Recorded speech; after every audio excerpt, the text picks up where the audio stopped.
Awali statement awal saya tentang kematian musuh yang paling ditakuti di dunia ini adalah satu, yang tadi.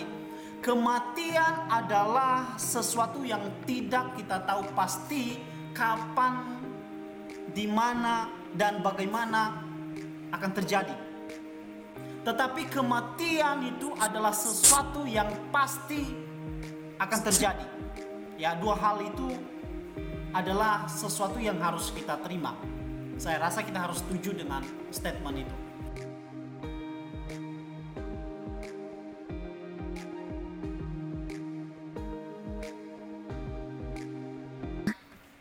Hambanya siapa ya hari ini? Oke, saya Losudi.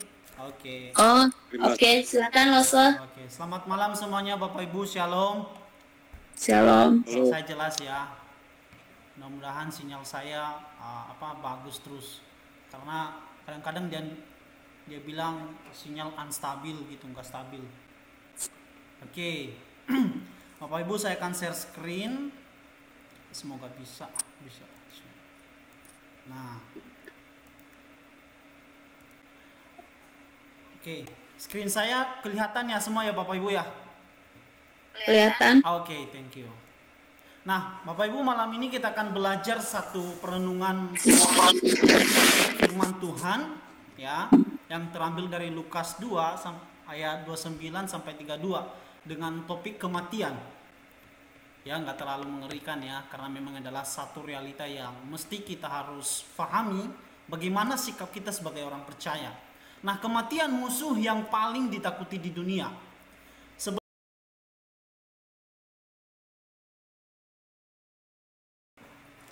Kita masuk di dalam topik kematian musuh yang paling ditakuti di dunia. Bapak Ibu, saya mau tanya dulu sebelum kita lebih dalam. Tadi semua kita sudah menyaksikan video itu. Saya mau minta respon Bapak Ibu, apa yang Bapak Ibu bisa refleksikan di dalam hidup Bapak Ibu tentang video itu. Korenhat tadi, oke, saya minta langsung aja lah Korenhat. Tadi bisa lihat videonya ya, Koren? Ya. Apa yang bisa Korenhat pikirkan tentang video ini, di video tadi?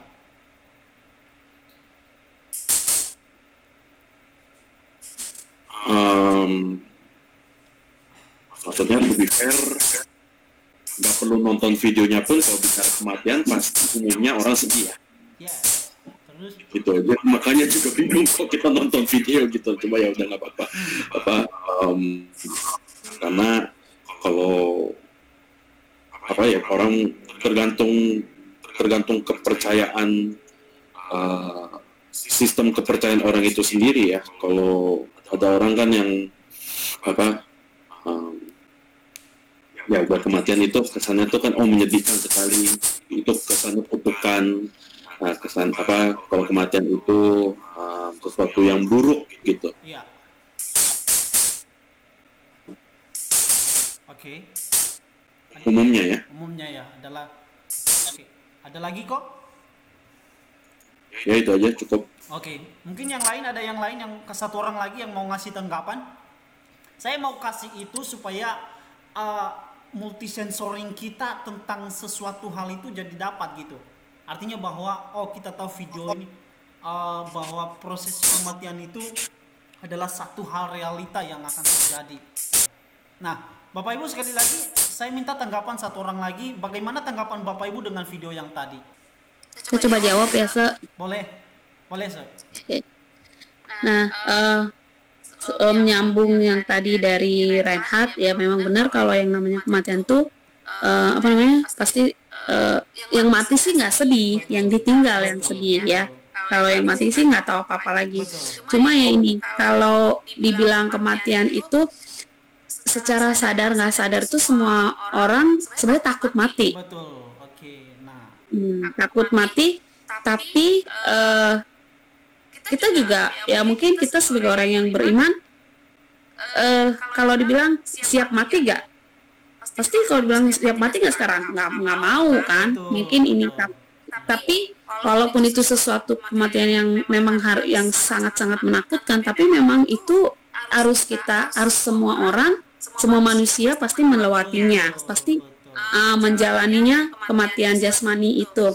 Hanya waktunya aja, misalnya kita ini hanya menunggu line up saja, siapa duluan gitu, antrian siapa yang duluan, kita nggak tahu. Dan kita bersyukur kita sebagai orang Kristen yang sudah memang kita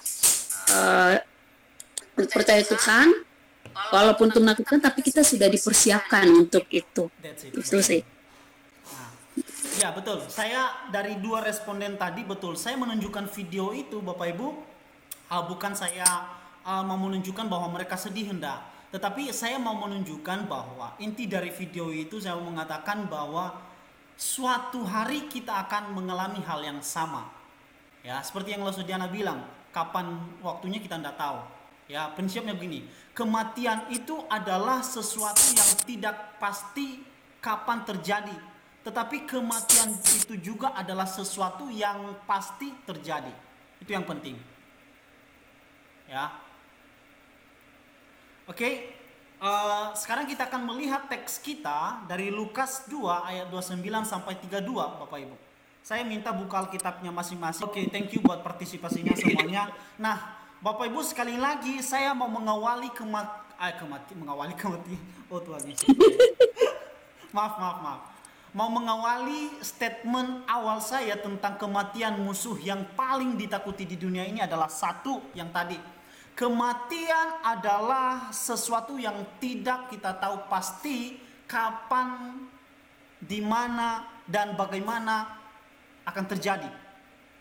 Tetapi kematian itu adalah sesuatu yang pasti akan terjadi. Ya, 2 hal itu adalah sesuatu yang harus kita terima. Saya rasa kita harus setuju dengan statement itu. Ya. Kematian musuh yang paling ditakuti di dunia, jelas semua orang seperti yang Losodiana bilang tadi, saya setuju dengan seperti itu, artinya bahwa dia mewakili kita. Kendati pun kita sebagai orang percaya, ya, saya rasa kita semua nggak mau cepat-cepat mati, bukan? Ya, saya sempat bawa khotbah waktu itu tentang Ayub, ya, bagaimana Ayub menyerahkan diri, lalu saya mau mengambil pengantar bahwa semua orang itu di dunia ketika kena sakit apapun, pasti dia akan berusaha semaksimal mungkin supaya penyakit itu tidak membawa dia meninggal dunia atau mati. Karena memang ya bukan dalam artian ditakutin tetapi mungkin belum siap, belum waktunya. Ya. Lalu kita lanjut. Ini kenapa nggak bisa? Oke. Nah, mengapa kematian hal yang paling menakutkan? Nah, ini yang menjadi pertanyaan terbesar di dalam diri kita, di dalam sepanjang kehidupan dan peradaban manusia. Mengapa kematian hal yang paling menakutkan? Sedikitnya ada 2 hal Bapak Ibu saya mengambil dasarnya atau alasan mengapa seseorang takut dengan yang namanya kematian. Ya. Yang pertama adalah kematian selalu diidentikan dengan keterpisahan. Bukan? Ini sangat-sangat menarik Bapak Ibu. Ada satu biasanya orang yang sedang jatuh cinta, lagi disayang-sayang, ditinggal. Oh Tuhan, itu berat merasakannya Bapak Ibu. Seorang suami ditinggalkan oleh istri. Seorang istri ditinggalkan oleh suami. Seorang suami ditinggalkan anak-anaknya, atau istri atau ibu ditinggalkan oleh anak-anaknya. Ya. Semua orang pasti kalau dengarkan tentang kematian, pasti di benaknya akan terpisah.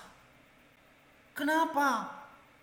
Karena yang selama ini bersama-sama dengan dia, bercanda gurau, ya, berjalan bersama kalau ke pasar, ke mall dan sebagainya macam, tidur bareng, bercerita tentang kisah yang dilewati sepanjang hari, tetapi tiba-tiba meninggalkan dia, akan berpisah.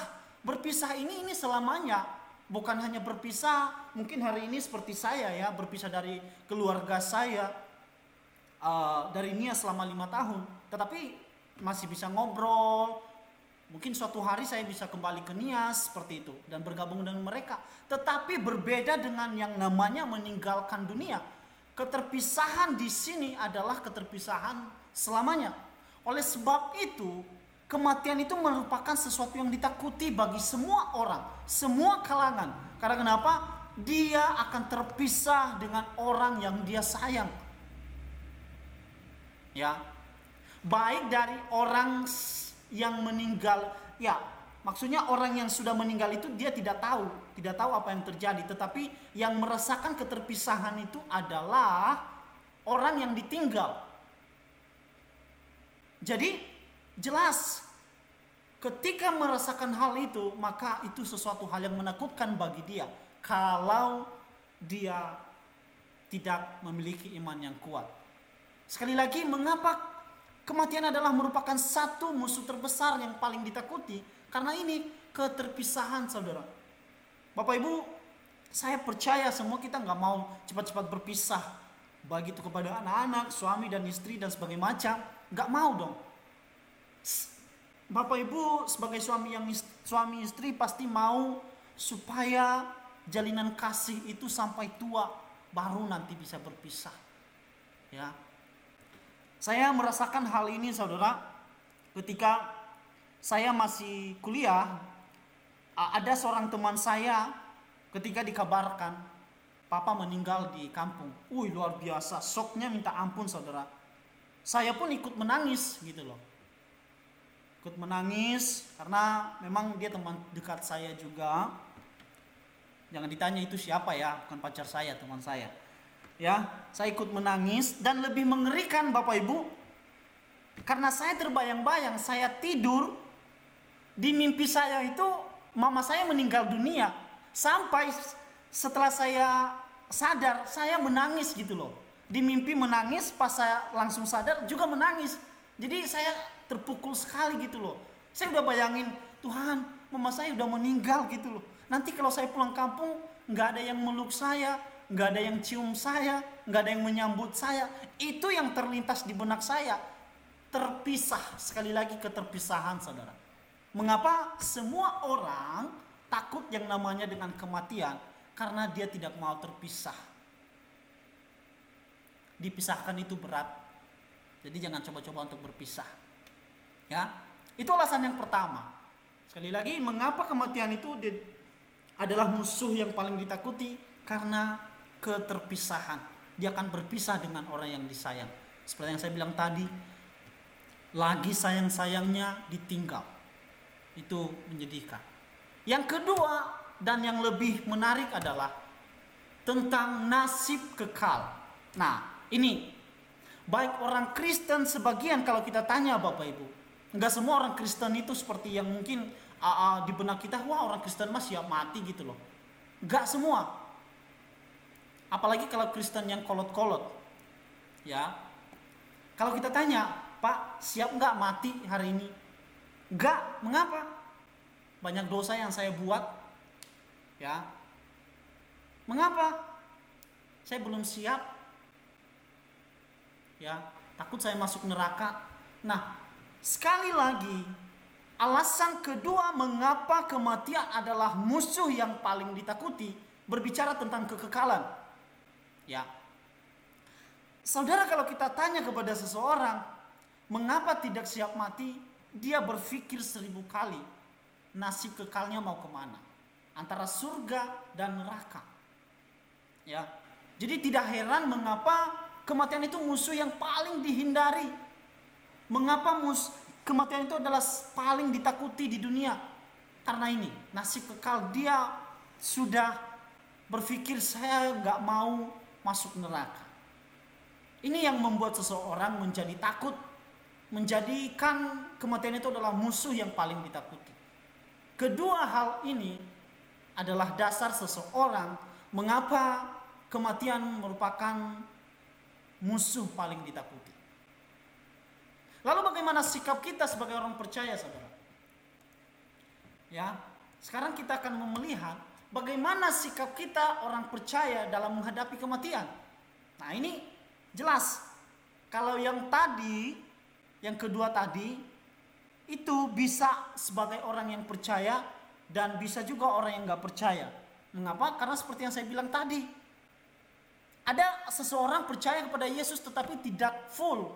setengah-setengah gitu loh. Sehingga ketika ditanya, kalau kamu mati hari ini, kamu yakin mau kemana? Makanya dia nggak siap mati, takut masuk neraka, banyak dosa yang dia buat.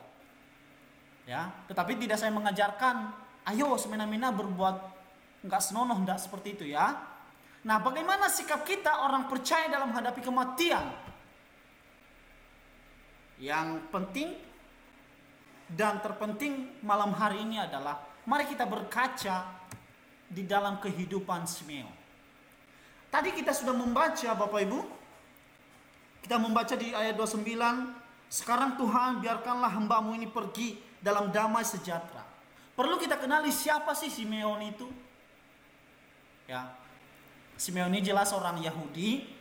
Di Alkitab tidak terlalu banyak data tentang siapa itu Simeon, bapak ibunya siapa, dilahirkan seperti apa, tugasnya seperti apa, enggak dijelaskan.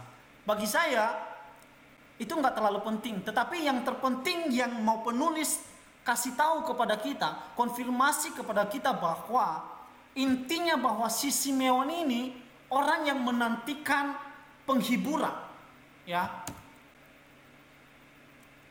Orang yang menantikan penghiburan dari Allah untuk bangsa Israel. Yang pertama, seorang yang benar dan saleh. Ya, kalau kita baca di ayat 25, dia adalah orang yang benar dan saleh. Nah, lalu yang kedua yang ini tadi, seorang yang menantikan penghiburan bagi Israel. Penghiburan dari segi apa, saudara? Di dalam Israel atau bangsa Yahudi ada dua, yaitu tentang penghiburan supaya mereka lepas dari jajahan. Ya, orang yang sudah dijajah, ini konteks bangsa Yunani, bangsa Romawi yang menjajah bangsa Israel zaman itu. Nah, orang Yahudi itu berpikir supaya Mesias yang datang itu bisa menjadi lawan politik bagi bangsa Romawi. Artinya dia bisa membebaskan secara physically orang Yahudi atau orang Israel dari perbudakan orang Romawi, penjajahan orang Romawi. Itu harapan orang Yahudi kepada Mesias yang akan datang. Lalu yang kedua, pengharapan di dalam penghiburan ini adalah tentang ikatan dosa. Karena di dalam perjanjian lama, ketika bangsa Israel keluar dari Mesir, ya, lalu Tuhan memberikan hukum Taurat bagi mereka supaya mereka bisa tahu mana yang benar dan mana yang jahat. Melalui hukum Taurat itulah yang menjadi rule kehidupan orang Israel, supaya mereka tahu bahwa ini adalah kehendak Tuhan. Tetapi ternyata Bapak Ibu, dengan adanya hukum Taurat semakin menunjukkan bahwa orang Israel itu semakin berdosa dan tidak bisa menyelamatkan diri. Ya, sehingga itu Simeon mengharapkan supaya ada penghiburan melalui Sang Mesias itu, ya, yaitu Yesus Kristus. Nanti kita bisa melihat di dalam ayat 29 sampai 31 ini. Jadi sekali lagi saya mau mengatakan bahwa 29 sampai 32 ini muncul tidak dengan sendirinya, tapi ada latar belakangnya, ya. Nah, kemudian yang ketiga adalah seorang yang siap menghadap Allah dalam alam baka. Nah, ini yang menarik, ya. Yang menarik dari kehidupan Simeon ini Bapak Ibu, dia malah siap menghadap hadirat Tuhan, yaitu siap meninggalkan dunia. Kalau kita baca di ayat 29, sekarang Tuhan biarkanlah hamba-Mu ini pergi dalam damai sejahtera sesuai dengan firman. Ini luar biasa. Kalau orang pada umumnya takut dengan kematian, tetapi Simeon malah meminta Tuhan supaya dia dipanggil kembali ke alam baka, kembali kepada Tuhan Sang Pencipta. Mari kita melihat di ayat 29 ini beberapa perbandingan ayat. Kalau di 29 ini LAI atau terjemahan baru menggunakan kata pergi. Lalu ILT, ya, dia memakai kata pergi juga. BIMK bahasa Indonesia masa kini dia pakai kata meninggal. Lalu kalau Lukas dia TSI terjemahan sederhana Indonesia, dia kata meninggal. Kata pergi dari TB dia menggunakan kata meninggal. Lalu kalau kita melihat pendekatan yang lebih dekat dengan bahasa aslinya yaitu King James Version, dia memakai kata depart, ya. Depart itu adalah pergi ke suatu tempat. Kalau bahasa Inggris saya nggak terlalu ini, tetapi kalau saya melihat artinya di kamus itu meninggal dunia, meninggalkan dunia, ya. Saya boleh tanya ya, Reinhard? Halo? Ya. Depart itu lebih ke apa, Reinhard? Konteksnya depart itu tuh seperti penerbangan. Ada keberangkatan, ada kedatangan. Oke. Nah, depart itu tuh keberangkatan, departure. Jadi keberangkatan dia, itu berangkat. Berangkat artinya dia tahu tujuannya mau kemana ya? Kurang lebih seperti Ya, itu. jadi si Simeon ini mengerti, tahu bahwa ketika dia pergi, ketika dia meninggalkan dunia, itu tidak mengawang-awang gitu loh. Tetapi dia tahu tujuannya mau pergi kemana ketika meninggalkan dunia ini. Ini yang penting. Ini yang penting dari sikap Simeon ketika menyaksikan, ya, kalau kita membaca ya dari runtutannya, ia menyambut anak itu dan menatangnya sambil memuji Allah. Ini ketika Yesus dibawa ke bait Allah, ketika Yesus pada umur 8 hari, dia mau disunat, ya. Dan di sana Roh Kudus menggerakkan Simeon supaya datang menyaksikan. Ya, karena inilah yang diharapkan Simeon sejak dahulu kala. Ya. Dia mengatakan supaya Tuhan, biarkanlah aku sekarang pergi. Ya. Ini enggak semua orang bisa berkata seperti ini, saudara. Apa yang membuat Simeon bisa yakin harus pergi? Karena dia telah menyaksikan kasih Allah, penghiburan Allah itu sendiri bagi bangsa Israel dan bangsa yang lain. Yaitu kalau kita melihat di ayat 30 dikatakan, sebab mataku telah melihat keselamatan yang daripadamu. Ya.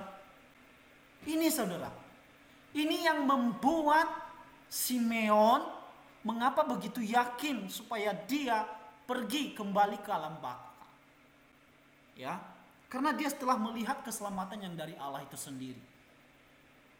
Pertanyaannya adalah, apakah kita juga sebagai orang Kristen yang mungkin ya sudah bertahun-tahun kita menjadi Kristen, mengerti esensi kita sebagai orang Kristen, mengerti bahwa suatu ketika kelak kita percaya bahwa kepergian kita dari dunia itu tidak mengawang-awang. Tetapi kita percaya, kita yakin bahwa kita pergi ke tempat yang telah dijanjikan oleh Allah, yaitu di surga.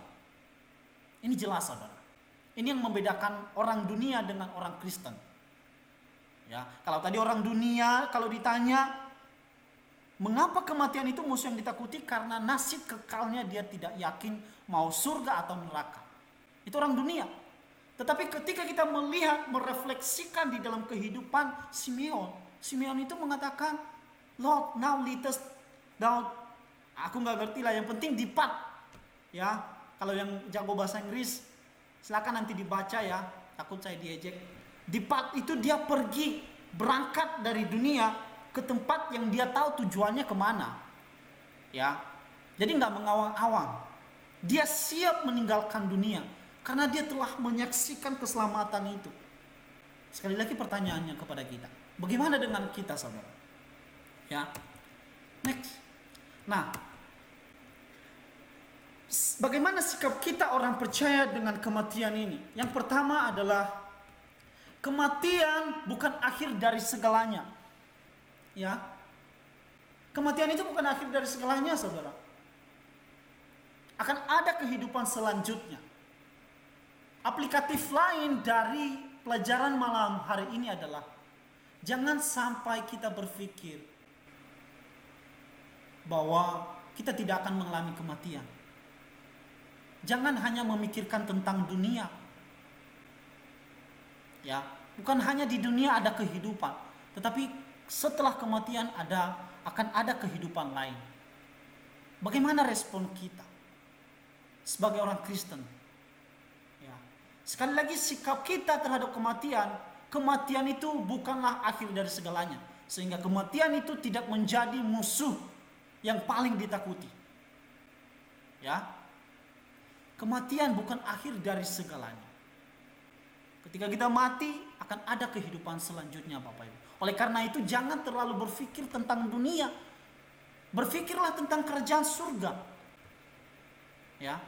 Yang kedua adalah kematian sebuah pintu di mana kita melihat Allah dengan sempurna. Ya, ini jelas Bapak Ibu. Ya, jangan kita berpikir bahwa ketika kita mati udah end. Enggak. Itu adalah sebuah pintu kita bertemu dengan Allah kita. Ya. Dengan sempurna. Kenapa? Karena di dunia ini adalah hal yang samar-samar yang kita lihat, bayangan. Tetapi ketika kita nanti dipanggil oleh Bapa di surga, maka kita akan menyaksikan kemuliaan Allah dengan sempurna.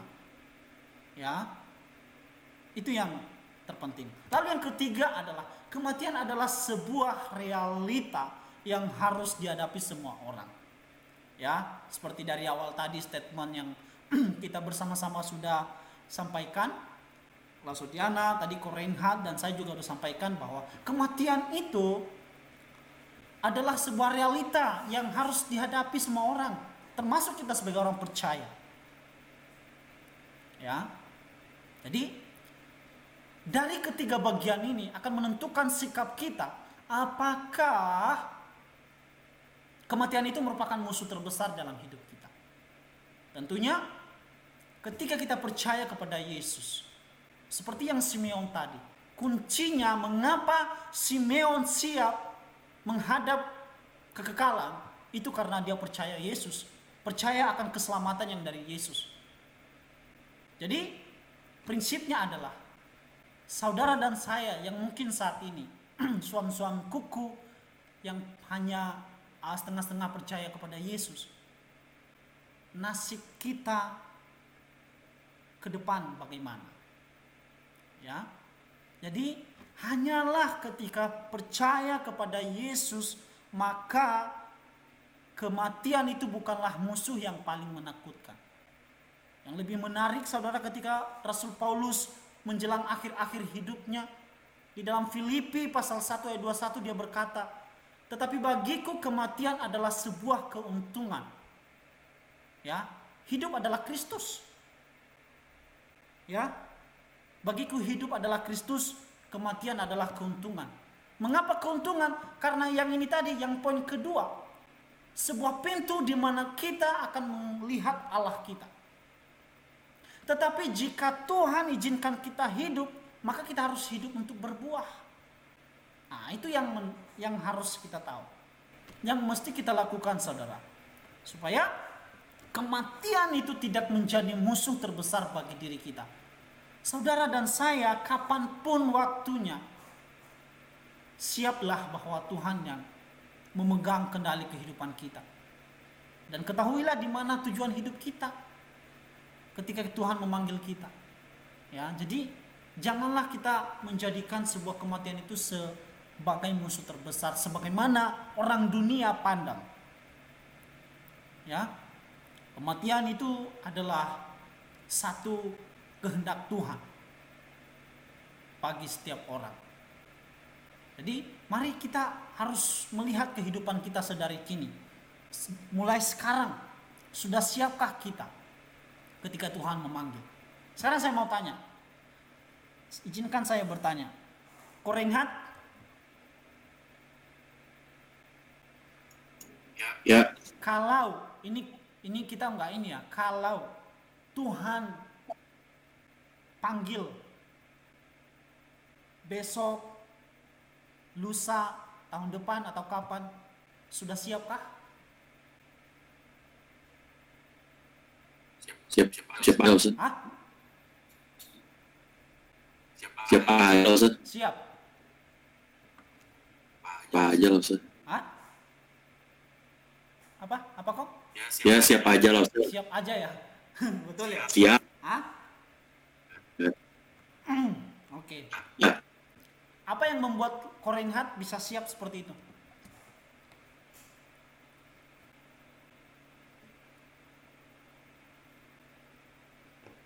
yang buat siap sederhananya adalah udah maksudnya ya udah beriman, memang maksudnya sudah beriman ya Tuhan. Kalau maksudnya kalau Tuhan juga panggil, artinya udah selesai di dunia, berarti ya udah selesai, berarti apa yang semuanya ini udah, dan siap aja gitu, apa ya udah, berarti semua udah selesai.